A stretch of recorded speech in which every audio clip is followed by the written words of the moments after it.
ঠিক ৩৯ দিনের মাথায় বাংলাদেশে শেখ হাসিনা চোখের জল পুঁছতে পুঁছতে তাকে দেশ ছাড়তে হয়েছিল। এবার দেশে ফিরবেন রাজকীয়ভাবে। ইউনূস স্যার এখন চরম বিপদে আছেন, এমনকি বিএনপিও এখন স্যার ইউনূসকে হুমকি ধামকি দিচ্ছেন ওনার সামনে দাঁড়িয়ে। চারিদিক দিয়ে প্রেশারের উপর আছেন, সুন্দর মতো রেজিগনেশন দিয়ে বাংলাদেশ থেকে বের হয়ে যান, শান্তিতে শান্তিতে সবকিছু হবে, কেউ কিছু বলবেন আপনাকে, কাউকে জানাবেন। সবচেয়ে বিশ্বস্ত কয়েকজন মানুষ নিয়ে সুন্দর মতো প্লেনে উঠে চলে যান বাংলাদেশ থেকে।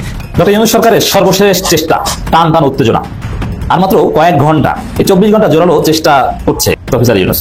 এই 24 ঘন্টার চেষ্টায় সফল হলে ভালো কিছু, আর যদি ইউনূস ব্যর্থ হয়। এই ঘোষণার পেছনে আছে মোদি এবং ট্রাম্পের হাসি যতই বাড়বে, শেখ হাসিনার রিটার্ন কার্ড ততই উজ্জ্বল হবে দক্ষিণ এশিয়ার রাজনীতিতেও, বিশেষ করে বাংলাদেশে। আর এখানে শেখ হাসিনা ফিরে আসতে পারেন একটি গণতন্ত্র মডেলের প্রতীক হয়ে। যদি উপদেষ্টা আসিফের এই বক্তব্যটা সত্যি হয়, তাহলে ডক্টর মোহাম্মদ ইউনূসের বক্তব্যটা মিথ্যা।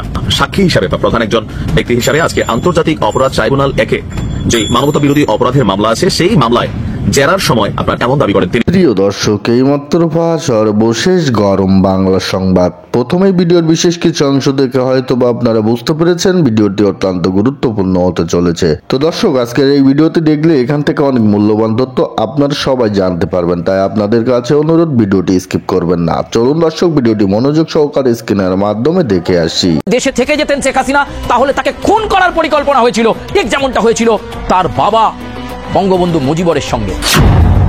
ভারতে বসে হাত কামড়েছেন, আফসোস করেছেন মুজিব কন্যা শেখ হাসিনা, কিন্তু তিনি দমে যাননি। এমন এক তালিকা তুলে দিল ভারত, যা শুনলে আপনারা চমকে যাবেন, যেমনটা চমকে গিয়েছেন শেখ হাসিনা। শেখ হাসিনার হাতে তুলে দিয়ে কি বার্তা দিতে চাইলেন অজিত দোভাল? কোনো ফোনালাপ, কোনো কল রেকর্ডিং, কোনো অডিও বার্তা, কোনো ভিডিও বার্তা শেখ হাসিনা যেন না দেন। ঠিক ৩৯ দিনের মাথায় বাংলাদেশে শেখ হাসিনা চোখের জল পুঁছতে পুঁছতে তাকে দেশ ছাড়তে হয়েছিল। এবার দেশে ফিরবেন রাজকীয়ভাবে। শেখ হাসিনার দেশে ফেরা নিয়ে জল্পনা চলছিলই, আর সেই জল্পনার অবসান ঘটতে চলেছে বলা যায়, কারণ দেশে ফিরছেন শেখ হাসিনা। চোখের জল পুঁছতে পুঁছতে তাকে দেশ ছাড়তে হয়েছিল। এবার দেশে ফিরবেন রাজকীয়ভাবে। তার জন্য প্রস্তুতি শুরু হয়ে গেছে। প্রস্তুতি শুরু হয়ে গেছে ইন্টেলিজেন্স পর্যায়ে, প্রস্তুতি শুরু হয়ে গেছে কূটনৈতিক চ্যানেলে, প্রস্তুতি শুরু হয়ে গেছে ভারতের তরফে। যে ভারত শেখ হাসিনাকে আশ্রয় দিয়েছিল, যে ভারত শেখ হাসিনাকে বুঝিয়েছিল এখন তার কি করা দরকার, যে ভারত শেখ হাসিনাকে বুঝিয়েছে আগামী দিনে শেখ হাসিনা কিভাবে চলবেন, আর সেই ভারতই এবার শেখ হাসিনাকে বাংলাদেশে ফেরানোর প্রস্তুতি প্রায় চূড়ান্ত করে ফেলেছে। কূটনৈতিক চ্যানেলে সমস্ত রকমের কথাবার্তা প্রায় প্রস্তুত, শুধুমাত্র বেশ কিছু প্রোটোকল এবং আটঘাট সেটা পার করলেই শেখ হাসিনার দেশে ফেরার প্রক্রিয়া অত্যন্ত দ্রুততার সাথে ত্বরান্বিত হবে। সবাই প্রস্তুত, প্রস্তুত ভারতীয় সেনাবাহিনীও সেফ কাস্টডিতে তাকে পৌঁছে দেওয়া বাংলাদেশ পর্যন্ত। আর এই পরিকল্পনা ইতিমধ্যেই শুরু হয়ে গেছে। তবে বেশ কিছু পরামর্শ এই মুহূর্তে দেওয়া হলো শেখ হাসিনাকে। পরামর্শ দিলেন জাতীয় নিরাপত্তা উপদেষ্টা অজিত দোভাল। তিনি বললেন, আপাতত অন্তত ৩ সপ্তাহ কোনো ফোনালাপ, কোনো কল রেকর্ডিং, কোনো অডিও বার্তা, কোনো ভিডিও বার্তা শেখ হাসিনা যেন না দেন।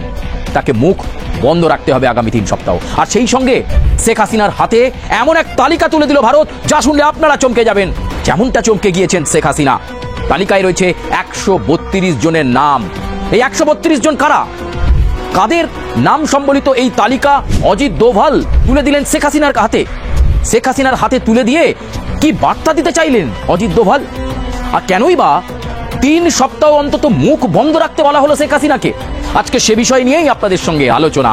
আসলে শেখ হাসিনাকে ফেরানোর জন্য ভারতও কিন্তু তৎপর, কারণ জানে শেখ হাসিনাকে ফিরিয়ে দিয়ে ভারত যে কর্তব্য পালন করলো এতদিন, যে বন্ধুত্বপূর্ণ সম্পর্ক দেখালো এতদিন, শেখ হাসিনা যাতে দেশে ফিরে পরবর্তী সময়ে তিনি যখন আবার ছন্দে ফিরবেন, ভারতের এই অবদানের কথা যাতে ভুলে না যান।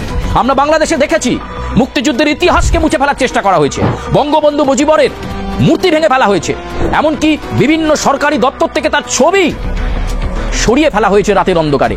রিভিতে অন্ধকারে বসে কেঁদেছেন অসংখ্য আওয়ামী লীগের নেতারা। ভারতে বসে হাত কামড়েছেন, আফসোস করেছেন মুজিব কন্যা শেখ হাসিনা, কিন্তু তিনি দমে যাননি। আর এবার তার ফেরার পালা। কবে ফিরছেন তিনি? তিনি ফিরছেন খুব দ্রুত। সময় একেবারে ঠিক হয়ে গিয়েছে। ভারতের তরফে কূটনৈতিক চ্যানেলে প্রস্তুতি একেবারে তুঙ্গে। আর মাত্র ৩৯টা দিন, ঠিক ৩৯ দিনের মাথায় বাংলাদেশে শেখ হাসিনা। কিন্তু যে তালিকা ইতিমধ্যেই তার হাতে এসেছে, সেই তালিকায় কারা রয়েছেন? সেই তালিকায় আমরা জানতে পাচ্ছি বাংলাদেশের বর্তমান সরকারের অর্থাৎ অন্তর্বর্তী সরকারের প্রধান উপদেষ্টা ডক্টর ইউনূসের দুজন উপদেষ্টা রয়েছেন। তাদের নাম রয়েছে শেখ হাসিনার তালিকায়, নাম রয়েছে বাংলাদেশের 2 সেনা কর্তার নাম রয়েছে শেখ হাসিনার সেই তালিকায়, যে তালিকা ভারতবর্ষ তুলে দিয়েছে শেখ হাসিনার হাতে। নাম রয়েছে আওয়ামী লীগেরই অনেক নেতার। কিন্তু তালিকা নিয়ে করবেন কি শেখ হাসিনা? তালিকা নিয়ে শেখ হাসিনা অনেক কিছু করতে পারে। তিনি অবাক হয়েছেন যে কিভাবে ষড়যন্ত্র করা হয়েছিল তার বিরুদ্ধে। তাকে দেশ থেকে তাড়ানোর ষড়যন্ত্র, তাকে মারার ষড়যন্ত্র, এমনকি বৈদেশিক শক্তির থেকে টাকা নিয়েছিল ওই অন্তর্বর্তী সরকারের প্রধান উপদেষ্টা ডক্টর ইউনূসের উপদেষ্টা মণ্ডলীর 2 জন সদস্য, যাদের নাম হিটলিস্টে রয়েছে। আওয়ামী লীগের অনেক নেতাই চেয়েছিলেন শেখ হাসিনা শেষ হয়ে যাক। সেই নেতাদের নাম রিভিল হয়ে গেছে, তালিকায় চলে গেছে সেই নাম। সেই নেতাদের বিরুদ্ধে কি ব্যবস্থা নেবেন শেখ হাসিনা? 132 জনের তালিকা তো সে কারণেই ভারতের ইন্টেলিজেন্স ব্যুরো কোনায় কোনায় থেকে খবর তথ্য সংগ্রহ করে কারা সেই ষড়যন্ত্র করেছিল, কারা শেখ হাসিনাকে বাধ্য করেছিল মুখ লুকিয়ে গণভবন থেকে বাংলাদেশ থেকে ভারতবর্ষে চলে আসার জন্য, কারা বাধ্য করেছিল। এমনকি যদি জোর করে দেশে থেকে যেতেন শেখ হাসিনা, তাহলে তাকে খুন করার পরিকল্পনা হয়েছিল, ঠিক যেমনটা হয়েছিল তার বাবা বঙ্গবন্ধু মুজিবরের সঙ্গে। কিন্তু সকলকে ভালোবাসতেন, হৃদয় দিয়ে আবেগ দিয়ে বুঝতেন, কিন্তু তাকেও খুন হতে হয়েছিল। আর ঠিক সেই পথেই শেখ হাসিনাকেও শেষ করার পরিকল্পনা হয়েছিল। ষড়যন্ত্র করেছিলেন 132 জন। সেই 132 জনের তালিকা নিয়ে আর মাত্র 39 দিনের মাথায় ফিরবেন শেখ হাসিনা। আর ফিরেই তিনি কি পদক্ষেপ করেন তার দিকে তাকিয়ে থাকতে হবে। কিন্তু এখন আর কোনো শব্দ নয়, ভারতে বসে আর কোনো অডিও বার্তা নয়, ভারতে বসে আওয়ামী লীগের নেতাকর্মীদের জন্য আর কোনো বার্তা এখন নয় যে আমি ফিরছি প্রস্তুত থাকো, কোনো বার্তা নয়। মুখে এখন সেলোটেপ আঁটতে বলেছেন অজিত দোভাল। তিনি বলেছেন কথা শুনতে হবে। ভারত পাশে ছিল, পাশে আছে, মুক্তিযুদ্ধের সময়ও ভারত পাশে ছিল, পাশে এখনো আছে।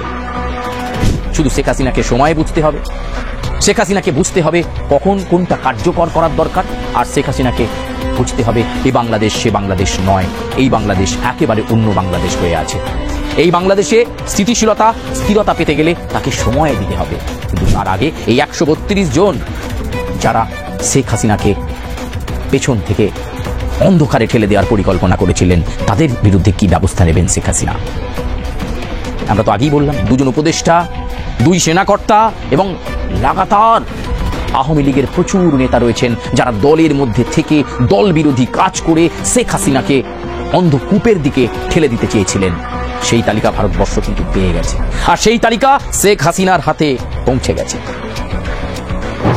এখন কোনো কথা নয়, মাথা ঠান্ডা, সপ্তাহ 3 অপেক্ষা, তারপর তিনি মুখ খুলতে পারবেন, সেটা অন্তত ভারতের কূটনৈতিক চ্যানেল মারফত বলা হয়েছে। ইতিমধ্যেই তার বিরুদ্ধে 7টা মামলা চলছে দেশে, দুর্নীতির মামলা রয়েছে, খুনের মামলাও রয়েছে শেখ হাসিনার বিরুদ্ধে। ফলে খুব সন্তর্পণে সুষ্ঠুভাবে শেখ হাসিনাকে দেশে ফেরাতে তৎপরতা দেখাচ্ছে ভারত। অন্যদিকে ইন্টারপোলের মাধ্যমে বাংলাদেশের দুর্নীতি দমন শাখা বিভিন্নভাবে যোগাযোগ করার চেষ্টা করছে শেখ হাসিনাকে ফেরানোর জন্য। কিন্তু এই মুহূর্তে ভারত নজরে রেখেছে যে শেখ হাসিনার বিরুদ্ধে যে মামলাগুলো চলছে সেই মামলাগুলোতে আগে স্থিরতা পাওয়া দরকার, সেখান থেকে জামিন বা সেখান থেকে মুক্তি করানোটা দরকার। এই সব প্রসেসটা আগামী 39 দিনের মধ্যে সম্পন্ন হবে বলেই মনে করা হচ্ছে বিশেষজ্ঞ মহলে। আর তাই বলা হচ্ছে 39 দিনের মাথাতেই বাংলাদেশে ফিরবেন শেখ হাসিনা। পথ প্রস্তুত, সবুজ গালিচা প্রস্তুত, শুধু কবে ফিরবে তাদের দেশের মেয়ে শেখ হাসিনা, তার জন্য অপেক্ষা করছেন অসংখ্য মানুষ, অপেক্ষা করছেন আওয়ামী লীগের ছড়িয়ে ছিটিয়ে থাকা, বাড়ি ছেড়ে পালিয়ে গিয়ে অন্য দেশে থাকা নেতারা। তারাও তো ভরসা পাবেন শেখ হাসিনা ফিরলে তারা দেশে ফিরবেন। কিন্তু সেই 132 জনের তালিকা নিয়েই দেশে ফিরতে চলেছেন শেখ হাসিনা। আর মাত্র 39টা দিন, তারপর বাংলাদেশের রাজনীতিতে কি বিরাট কোনো বড় পরিবর্তন? ক্ষমতা তুমি কার?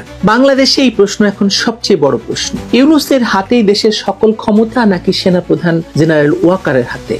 আমার বিশ্লেষণ বলছে এই মুহূর্তে এই দুজনের কারো হাতেই বাংলাদেশের ক্ষমতা নেই। ক্ষমতার কেন্দ্র এই দুজনের হাত ছাড়া হয়ে বিভিন্ন পকেটে চলে গেছে এবং সেই পকেটগুলো চালাচ্ছে নানা বিদেশি চক্র, দেশি চক্রও আছে। চলুন, বিশাল পুরনো খবর যে বাংলাদেশ এখন এক গভীর রাজনৈতিক, সামাজিক, রাষ্ট্রিক সংকটের ভিতর দিয়ে যাচ্ছে। উপরে যতই শান্ত দেখাক না কেন, বাস্তবটা হলো দেশটি কার্যত নিয়ন্ত্রণহীন। কে দেশ চালাচ্ছে, কোথা থেকে নির্দেশ আসছে, কোন শক্তি কাকে ব্যবহার করছে, এই প্রশ্ন এখন শুধু জনতার নয়, রাষ্ট্রযন্ত্রের ভেতরেও ঘুরপাক খাচ্ছে। দুটি প্রশ্ন দিয়ে শুরু করি। প্রথম প্রশ্ন হলো দেশটা চালাচ্ছে কে, আর দ্বিতীয় প্রশ্ন হলো ইউনূস নাকি ওয়াকার। কারণ বাংলাদেশের মতো দেশ আসলে চলে সিভিল মিলিটারির যৌথ ক্ষমতা চর্চায়। বিশেষ করে রাজনৈতিক দলগুলোর হাতে যখন ক্ষমতা থাকে না, তখন এই সিভিল মিলিটারি কেসই সর্বেসর্বা হয়ে বসে। কিন্তু এখন কি ওয়াকার বা ইউনূসের দেশ শাসনের কোনো নিশানা দেখতে পাচ্ছেন কেউ? শেখ হাসিনার পতনের পর 1 বছর পেরিয়ে গেছে। অন্তর্বর্তী সরকারের প্রধান উপদেষ্টা ডক্টর মোহাম্মদ ইউনূস যেভাবে দেশ চালাচ্ছেন, তাতে এখন তার কর্তৃত্ব কতটা বজায় আছে সে প্রশ্নের উত্তর আপনারা ভালো করেই জানেন। সেনাপ্রধান জেনারেল ওয়াকারুজ্জামান একাধিকবার প্রকাশ্যে বলেছেন নির্বাচন ছাড়া স্থিতিশীলতা আসবে না। কিন্তু সেই নির্বাচন আদৌ হবে কিনা কিংবা কে তা আয়োজন করবে তা নিয়েই তৈরি হয়েছে ভয়ঙ্কর অচলাবস্থা। অন্তর্বর্তী সরকারের গঠন কাঠামো থেকে এই সংকটের বীজ বপন করা হয়। ক্ষমতা ভাগাভাগির বদলে তা পরিণত হয় ক্ষমতাহীনতার লড়াইয়ে। প্রশাসন, সেনা এবং গোয়েন্দা মহলে এখন স্পষ্ট বিভাজন। একদিকে ইউনূস ও তার ঘনিষ্ঠ আমলাতন্ত্র, যাদের ভরসা মূলত এনজিও ব্যাকগ্রাউন্ড এবং আন্তর্জাতিক সংযোগ। অন্যদিকে সেনাপ্রধান ওয়াকার, যিনি এক সময়ে 2024 সালের আগস্টে সেনা নেতৃত্বাধীন আন্দোলনের পর নায়ক হিসাবে আবির্ভূত হয়েছিলেন। তিনি বলেছিলেন আমার উপর ভরসা রাখুন, আমি সব ঠিক করে দেব। কিন্তু আজ তিনি কার্যত বন্দী নিজের সদর দপ্তরেই। কার্যত বন্দী, আমি কিন্তু বলিনি ওয়াকারুজ্জামানকে বন্দী করা হয়েছে, কারণ এই গুজব সব জায়গায় চলছে। বিশ্লেষকরা বলছেন দেশের নিয়ন্ত্রণ আসলে কারো হাতে নেই। জেনারেল ওয়াকার বলছেন নিরপেক্ষতার কথা, নির্বাচনের কথা, কিন্তু তাকেই জানানো হচ্ছে তিনি যেন কোথাও না যান, কোনো বৈঠক না করেন। ইউনূস বিদেশিদের জন্য রাষ্ট্রের ফেস, কিন্তু নির্দেশ অন্যত্র থেকে আসে। প্রশ্নটা এখানেই, এই অন্যত্র আসলে কারা? বাংলাদেশ আজ ভূ রাজনৈতিক প্রতিযোগিতার সবচেয়ে স্পর্শকাতর জায়গায় দাঁড়িয়ে আছে। ওয়াশিংটন, ইসলামাবাদ, নয়াদিল্লি, 3 দিক থেকেই চাপ আসছে, তবে প্রভাবের রেখা স্পষ্ট নয়। একদিকে পাকিস্তানি সামরিক গোয়েন্দা চক্রের পুনঃপ্রবেশ, অন্যদিকে মার্কিন ডিপ স্টেটের প্রণোদিত এনজিও নেটওয়ার্ক, ব্যবসায়িক নেটওয়ার্ক। এই দুই অক্ষই ইউনূস সরকারের ভেতর জায়গা করে নিয়েছে। নামমাত্র বাংলাদেশের সিভিল প্রশাসন চলছে, কিন্তু সিদ্ধান্তগুলো আসছে ঢাকার বাইরে থেকে। ইউনূস যখন ভাবলেন তিনি গ্লোবাল গ্রহণযোগ্যতার নিরাপদ ছাতার নিচে আছেন, তখন বাস্তবে সেই ছাতা তাকে ঢেকে রাখেনি, বরং তাকে ব্যবহার করেছে মাত্র। মার্কিনী রণতরী এসে ভিড়েছে বঙ্গোপসাগরে, কিন্তু তা বেশি দিন থাকেনি। ট্রাম্প প্রশাসন এখন ভারতের সঙ্গে ঘনিষ্ঠ হওয়ার চেষ্টা করছে। পাকিস্তানের সঙ্গে তো তার দহরম মহরম চলছে, এবং বাংলাদেশের বর্তমান প্রশাসনের প্রতি তার অনীহা অস্পষ্ট নয়, সেটা প্রমাণিত হয়েছে শারম এল শেখে গাজার যুদ্ধবিরতি এবং গাজা ইসরায়েল চুক্তির যে অনুষ্ঠান হয়েছে। পৃথিবীর তাবৎ বড় বড় দেশের প্রধানমন্ত্রী, প্রেসিডেন্টরা সেখানে গিয়েছেন, ভারত এবং পাকিস্তানের প্রধানমন্ত্রী সেখানে গেছেন, কিন্তু বাংলাদেশ সেখানে দাওয়াতই পায়নি। এই যে ত্রিমুখী একটা বাস্তবতা, ইউনূস আসলে নিঃসঙ্গ হয়ে পড়েছেন। 2024 সালের অগাস্টে তথাকথিত আন্দোলন, গণ অভ্যুত্থান, বিপ্লবের পর থেকেই পাকিস্তানি গোয়েন্দা নেটওয়ার্কের বিশাল তৎপরতা শুরু হয় বাংলাদেশে। তাদের কৌশল ছিল পুরনো, ধর্মীয় শক্তিকে ব্যবহার করে রাজনৈতিক নিয়ন্ত্রণ নেওয়া। জামায়াত শিবিরের পুনর্বাসন, ইসলামী ছাত্র শিবিরের পুনরুজ্জীবন এবং ভারত বিরোধী জাতীয়তাবাদী স্লোগান সবকিছুই পাকিস্তানি ছকের অংশ।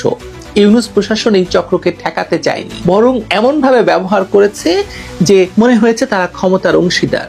এখন তারা ইউনূসকে খেয়ে ফেলতে চাইছে।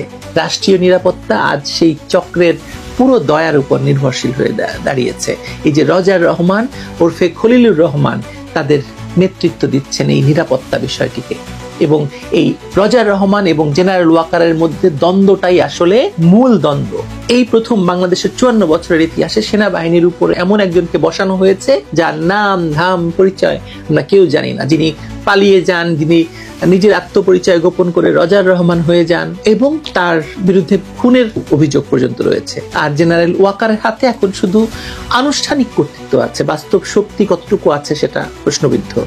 তার সিদ্ধান্ত আটকে যায় সিভিল উপদেষ্টা কাউন্সিলে, যেখানে পাকিস্তান ঘেঁষা কর্মকর্তারা খুবই প্রভাবশালী। সামরিক শৃঙ্খলার ভেতরও এখন অনেক সন্দেহ, আতঙ্ক আর বিভক্তি। আইসিটি থেকে উচ্চ পদস্থ সেনা কর্মকর্তাদের বিরুদ্ধে গ্রেপ্তারি পরোয়ানা জারি, এটা চূড়ান্ত আঘাত। ক্যান্টনমেন্টের ভেতর এখন যে নীরব ক্ষোভ তা শুধু ব্যক্তিগত নয়, প্রাতিষ্ঠানিকও। একদিকে ইউনিফর্ম পরা অফিসারদের হাত করা পরানো হচ্ছে, অন্যদিকে সরকার বলছে আইনের শাসন। কিন্তু সৈনিকের কাছে এই ব্যাখ্যা তো অর্থহীন। তারা দেখছে রাষ্ট্র তাদের ইজ্জত রক্ষায় আর পাশে নেই। জেনারেল ওয়াকার জানেন, একবার সেনাবাহিনীর মনোবল ভেঙে গেলে দেশ আর টিকবে না।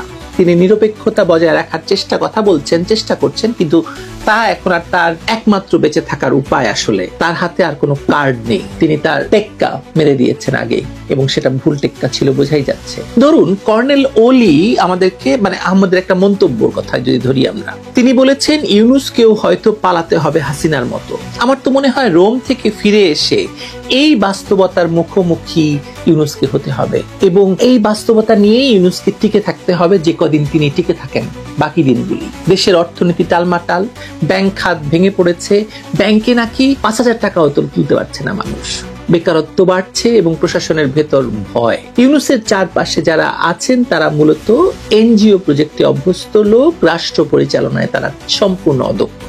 তিনি আন্তর্জাতিকভাবে সভা করেন, কিন্তু দেশের মাটি হারাচ্ছেন প্রতিদিন। বাংলাদেশের ডিপ স্টেট এখন বহু স্তর বিশিষ্ট। একদিকে পাকিস্তানি ইন্টারেস্ট, অন্যদিকে মার্কিন ডিপ স্টেটের নেটওয়ার্ক, এনজিও নেটওয়ার্ক এবং অর্থের যোগানদাতা হিসাবে 2024 সালে যারা ক্ষমতায় বসিয়েছে তারা এখন ক্ষমতার ভাগ চায়। মাঝখানে কি স্থানীয় রাজনৈতিক ইসলাম, পলিটিক্যাল ইসলাম, জঙ্গিবাদ এবং তাদের ক্ষমতার দখলের স্পৃহা। ইউনূস এর মধ্যে একটা চেহারা মাত্র, প্রতীক বা চালক নন কোনোভাবেই। তাহলে কে চালাচ্ছে দেশ বলেন তো? ইউনূস না চালান, ওয়াকার যদি নিয়ন্ত্রণহীন হন, তাহলে কে চালাচ্ছে দেশ?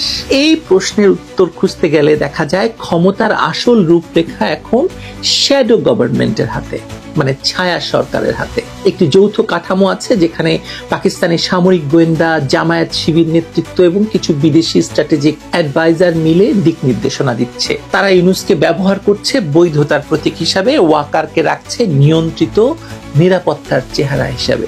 বাংলাদেশের এই অবস্থা কেবল অভ্যন্তরীণ প্রশাসনিক সংকট নয়, এটি এক ভয়াবহ মানবিক বিপর্যয়ের শুরু। অর্থনীতি, শিক্ষা, এমনকি জাতীয় মর্যাদা সব জিম্মি হয়ে পড়েছে এমন এক জোটের হাতে বা এমন এক গোষ্ঠীর হাতে যারা মূলত দেশের স্বার্থ দেখে না। তারা তাদের স্বার্থ দেখে, ক্ষমতার স্বার্থ দেখে এবং দেখে বিদেশিদের স্বার্থ। তার মানে হলো আজ বাংলাদেশের রাষ্ট্রীয় ক্ষমতা এক ভাঙা দোলনার মতো। আপনি দোলনা দেখেছেন না, বাচ্চাদেরকে দোলায় যে? একদিকে ঝুঁকে পড়ছে ইউনূসের দুর্বল বেসামরিক সরকার, অন্যদিকে ওয়াকারের নিঃশব্দ সেনাতন্ত্র, মাঝখানে সক্রিয় সেই অদৃশ্য হাত যারা উভয় পক্ষকে ব্যবহার করছে, দোলনাটাকে দোলাচ্ছে নিজেদের ভূরাজনৈতিক স্বার্থে। ওয়াকার বেঁচে আছেন কিন্তু নড়তে পারছেন না, ইউনূস ক্ষমতায় আছেন কিন্তু কিছুই করতে পারছেন না।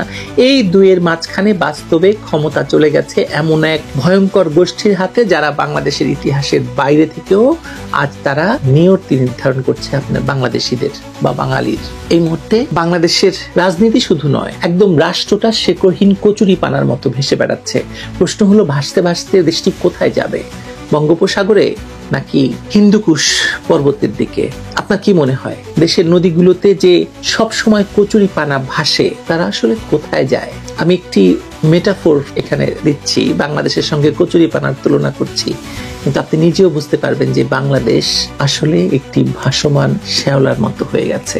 ডক্টর ইউনূস বাংলাদেশকে একটি ভাসমান শ্যাওলা বানিয়ে ছেড়ে দিয়েছেন। শুরুতে বলে দিই যে ওনার সঙ্গে আমার সম্পর্ক খুবই ক্ষীণ।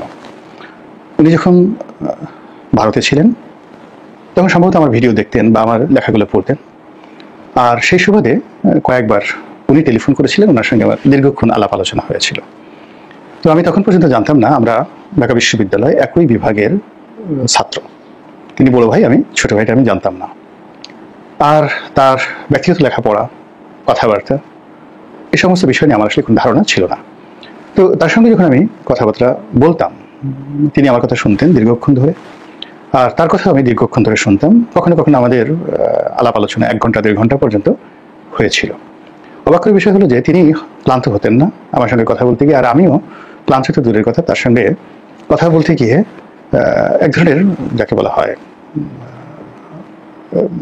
হয় হৃদয়ের মধ্যে এক ধরনের পুলক অনুভব করতাম।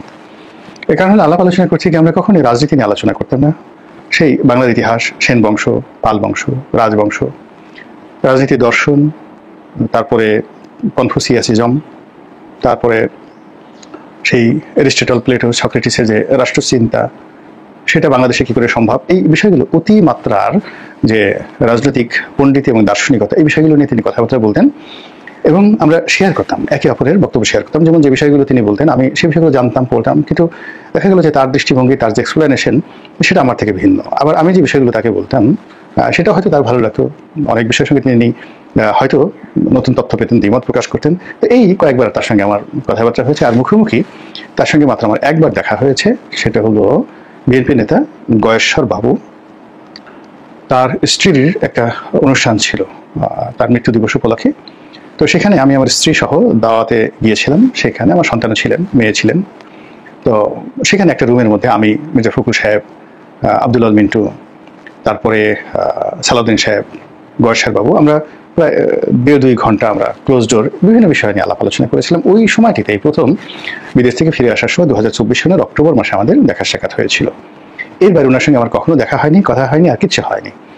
তো তাকে আমি এখন টেলিভিশন দেখছি, তার বক্তব্যগুলো শুনছি, তাকে নিয়ে যে সকল নেতিবাচক কথাবার্তা চালু হচ্ছে, বিশেষ করে এস আলম বা অন্যান্য যে বিষয়গুলি নিয়ে আলাপ আলোচনা হচ্ছে, বা কক্সবাজারে তার রাজনৈতিক কর্মকাণ্ড, তার প্রতিপক্ষের সঙ্গে তার দ্বন্দ্ব সংঘাত, এবং ওখানে যে সকল ফাইন্যান্সিয়াল ট্রানজাকশন যেগুলো নিয়ে এনসিপি নেতা নাসিরউদ্দিন পাটোয়ারি খুবই বিরূপ মন্তব্য করেছেন, সেই বিষয়গুলো নিয়ে আমি একটা বা দুটো ভিডিও করেছি।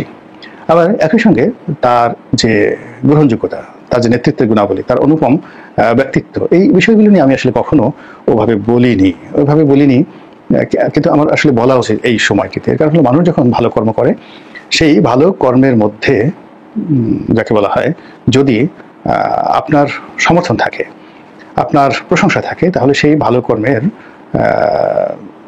সঙ্গে আপনি নিজেকে সম্পৃক্ত করে ফেলতে পারেন চিন্তা জগতে, এবং আপনি পজিটিভ চিন্তা করলে আপনার উপকার হবে। আর আপনার বক্তব্যকে শুনুক বা না শুনুক, এমনকি যাকে উদ্দেশ্য করে আপনি বললেন তিনি আপনাকে মন্দ জানলেও আপনার কোনো ক্ষয়ক্ষতি নেই, এটি প্রকৃতিগতভাবে ন্যাচারালি এটার অনেক পজিটিভ দিক রয়েছে। এটি হলো প্রথম। এই কারণে সালাউদ্দিন সাহেবের এই যে সাম্প্রতিক কিছু কর্মকাণ্ডের যে ইতিবাচক দিকগুলো রয়েছে, এই বিষয়গুলো নিয়ে মূলত আলাপ আলোচনা করবো। আপনাদের মধ্যে যারা নেতিবাচক চিন্তা করতে অভ্যস্ত, তারা অনেক কথা বলবেন যে আপনি এখন সালাউদ্দিন সাহেবকে তেল মারছেন কেন, আপনি নির্বাচন করবেন, আপনি নমিনেশনের জন্য যাকে বলা হয় আবার ঘোরাফেরা করছেন, ইত্যাদি ইত্যাদি ইত্যাদি। আপনাদের সবাই অবগতির জন্য বলছি যে আমি 2018 সনে একটা বিশেষ পরিস্থিতিতে বিএনপির মনোনয়ন নিয়েছিলাম এবং ইলেকশন করেছিলাম। কিন্তু 2019 সনে যখন তারেক রহমান সাহেবের সঙ্গে আমার প্রথম আলোচনা হয়, এর আগে ওনার সঙ্গে আমার কখনো দেখা হয়নি, কথাও হয়নি। তো আমি প্রথমেই বলেছিলাম যে 2018 সনে আপনার দলীয় মনোনয়ন নিয়ে আমি নির্বাচন করেছি, এটি সম্ভবত আমার শেষ নির্বাচন আপনার সঙ্গে। দ্বিতীয়ত, আমি আপনার দলের মনোনয়ন চাইব না। তৃতীয়ত হলো, আপনার দলের কোনো পদ পদবি আমি চাইব না, ধারণ করব না। আপনার সঙ্গে আমার একটা সম্পর্ক থাকবে, স্বাভাবিক সম্পর্ক। তখন তিনি বলেছিলেন যে আমরা কি বন্ধু হতে পারি না?